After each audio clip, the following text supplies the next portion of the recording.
Oh, wow, okay. That is very chunky. That was awesome.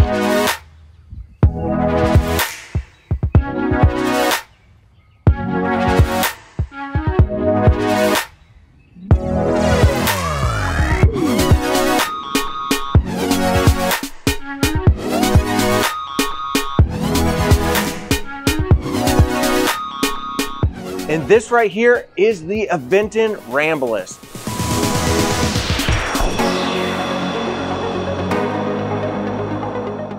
This is the very first mid-drive motor that they've ever made. And they didn't just go pick one up out of a box and slap it onto a frame.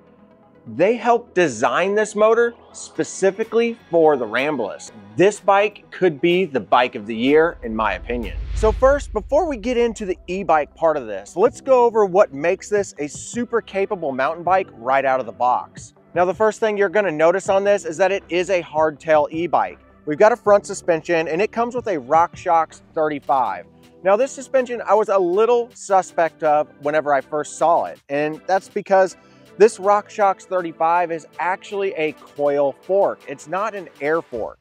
I thought that was gonna be a little bit disappointing, but as I quickly found out on my ride down in Bentonville, this suspension is way more capable than any other coil style front fork that I've ever ridden. Okay, and this bike takes on green trails, blue trails, black trails, double black trails, and just eats them for lunch. So this RockShox 35 fork is doing such a good job. It's a coil fork, but I'm blown away by it. It's really responsive. It works really well on this particular trail. Now, if you're gonna hit some big jumps or some super technical rocky stuff, you may want an air fork, but I'm impressed with this so far. I think the 35mm stanchions really are playing a big part in how good this fork's performing. Now, one of the huge benefits that Aventon actually put into this bike is the ability to upgrade this. This has a standard tapered head tube, so if you want to slap on a Fox air suspension or maybe even a higher end RockShox air suspension, you can do that on this bike, which being able to upgrade your front fork and other parts on this bike is a big part of being a modern mountain bike. And Aventon definitely nailed it with that possibility. Now, the stock setup on this is actually pretty impressive. The RockShox Silver 35 front fork has boost spacing, and on this wheel set, they actually used Novatech hubs, so you're gonna get a high quality wheel from the get-go. Now, I will say this, they don't say that these are tubeless compatible, and that's something that I may venture into down the road. Now, this bike comes in multiple sizes, and every size is gonna be 29-inch, except for the size small. You're gonna get a 27.5 size wheel set if you order the size small. Now, this bike did come with a decent set of Maxxis Recon tires. This particular tire is one of the lower end tires that Maxxis makes on their Recon line. It doesn't have super strong sidewalls. I actually did wind up getting 2 pinch flats out on the trail. Oh no. But that's just something that happens if you run too low a pressure and you're running tubes in your tire. And oh yeah, these tires are 2.4 inches wide and I found them to be super grippy. All right, I think this is where we're getting into it. Oh my gosh, this bike is so much fun. Holy cow. Yeah. Woo. Dude, this bike is so sick. Now, the rotors that come on this bike are massive. This is a 200 mil rotor, and the back is gonna have a 180 mil rotor. This bike is not gonna have any trouble stopping. And clamping down on these 203 mil rotors are these awesome SRAM DB8 brakes. These are 4-piston hydraulic brakes that use mineral oil. These brakes probably felt like the best SRAM brakes that I've ever used. Now, one thing that I was super excited about whenever I saw that these were SRAM brakes is the fact that these use mineral oil. A lot of SRAM brakes use DOT5 fluid, which can be corrosive, but give you a little bit better braking power just because DOT5 fluid can typically handle a little bit higher heat, but mineral oil is so much easier to work with, and that's what I use in pretty much all my other bikes that I've got. So these DB8 brakes have great feel, and they also use common mineral oil, which makes them super easy to maintain in the future. And I gotta say, these SRAM DB8 brakes, absolutely phenomenal. These things bite like crazy. And they do not fade. I haven't had any fading issues on any of the rides that I've been on, cruising at really fast speeds. Now I'm super impressed that they went with this awesome SRAM NX setup. It also has the SRAM Eagle technology. This shifter feels super crisp and dialed in every single time.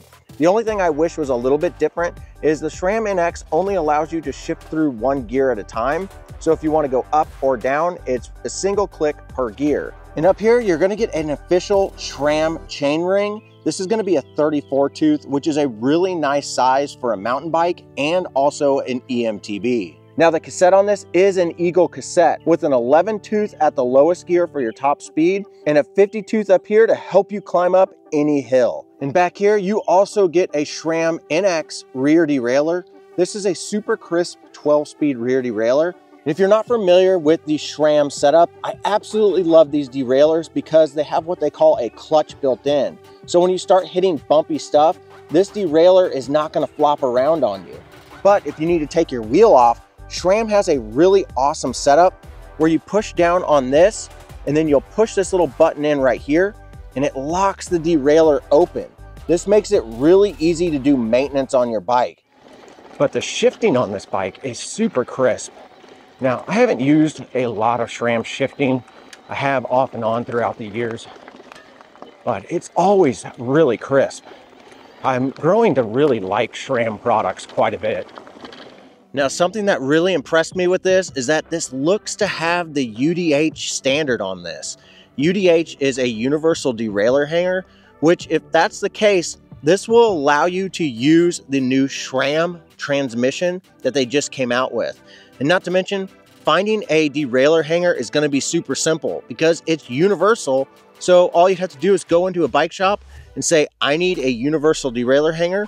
They would be able to get you one. Now, something I really appreciate that they did on this is they only put on a 165 mil crank. Normally on a size large bike like this, you would see a 175. That can get you a lot of pedal strikes, but Aventon knew that the trend was going to shorter crank size. So the crank length on this on a size large is 165 millimeters, which I think is perfect for a hardtail mountain bike.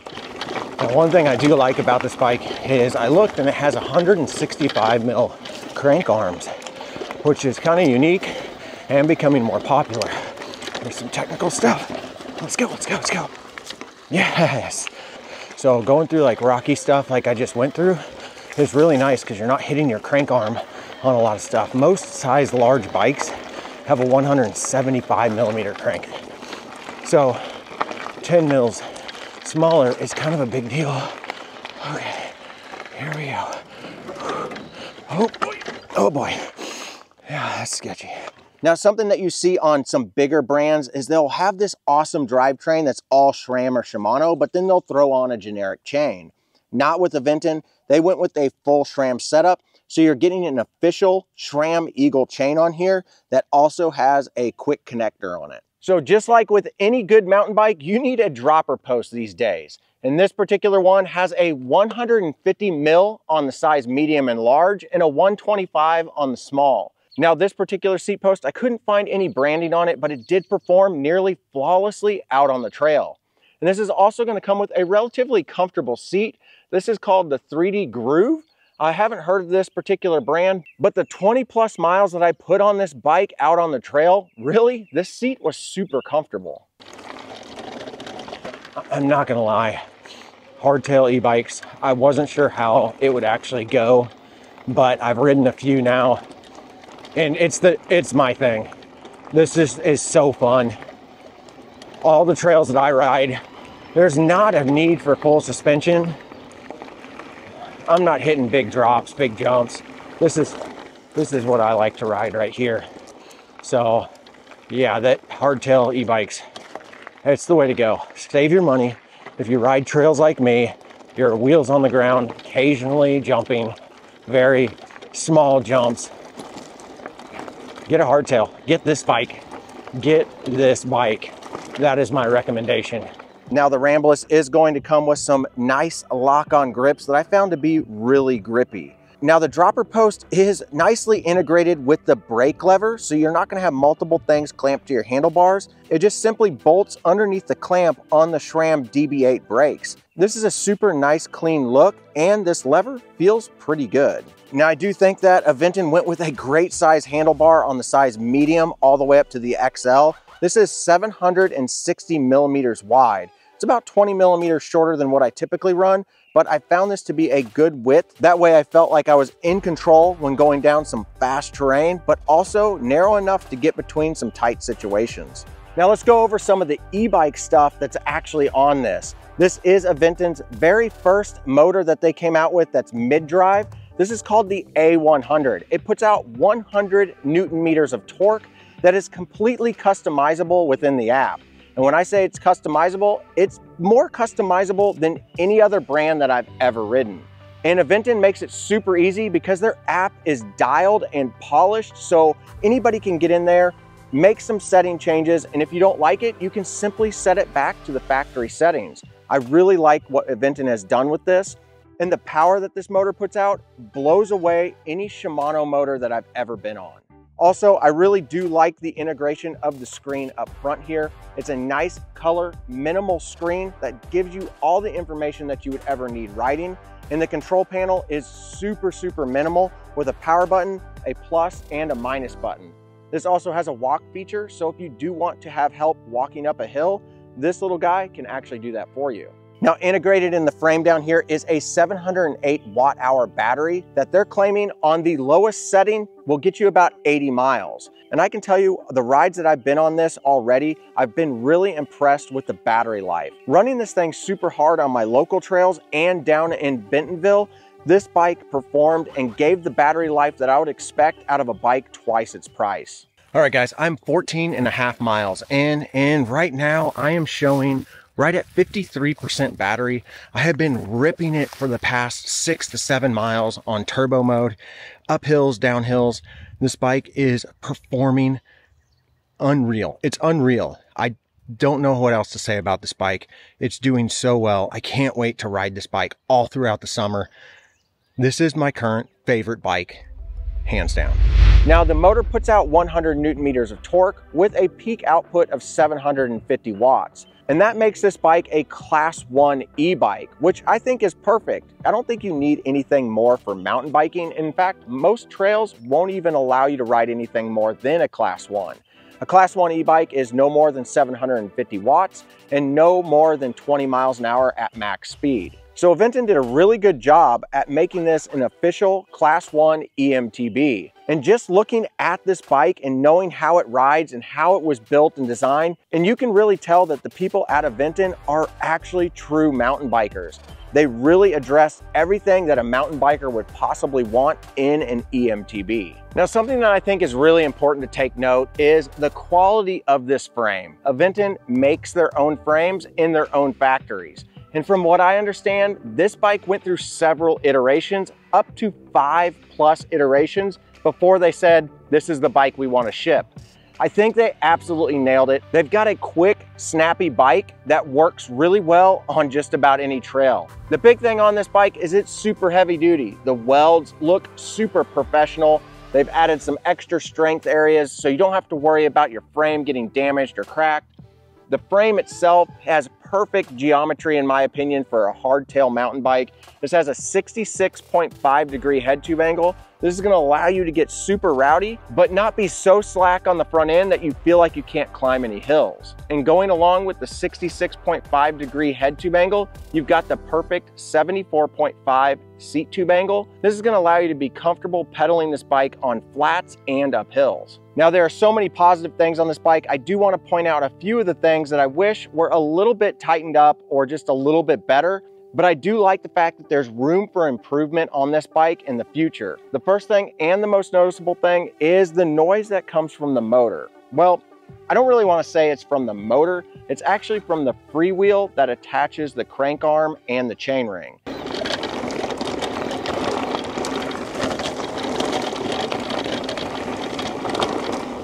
This has a little bit of a rattle whenever you're going down the trail. And honestly, whenever I'm riding, I completely ignore it. But going back to the videos, I can hear it. And if you're one of those people that wants a completely silent bike, well, that's going to be something that may drive you crazy. This is a common thing that happened with Shimano motors in the past, so I can only imagine the second generation of this A100 motor or the next mid-drive they come out with will probably have that noise resolved. Now, the next thing I'm going to mention are the tires and wheels. I wish that these were just tubeless ready from the get-go. You can probably convert these wheels to tubeless. Most mountain bike wheels these days can be converted to tubeless, especially since they run such low pressure, it's usually not a problem. Okay, so now you know everything there is to know about the Aventon Ramblas and how awesome this bike is and why I think that this bike could be the bike of the year. The fact that Aventon builds their own frames, they came up with their own motor design, and this is their first iteration of an eMTB, and they completely knocked it out of the park. I haven't seen any other brand be able to do this. And in fact, I think some of the big brands out there are not even getting anywhere close to the spec of what this bike has at the price they're coming in at. So the big brands better look out because Aventon is coming for them.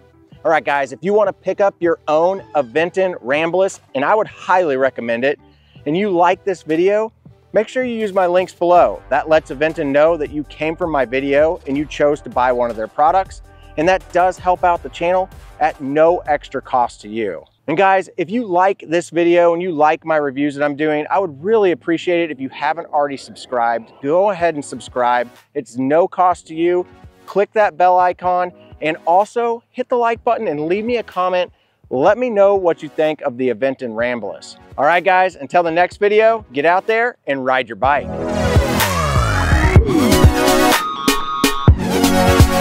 Thank you.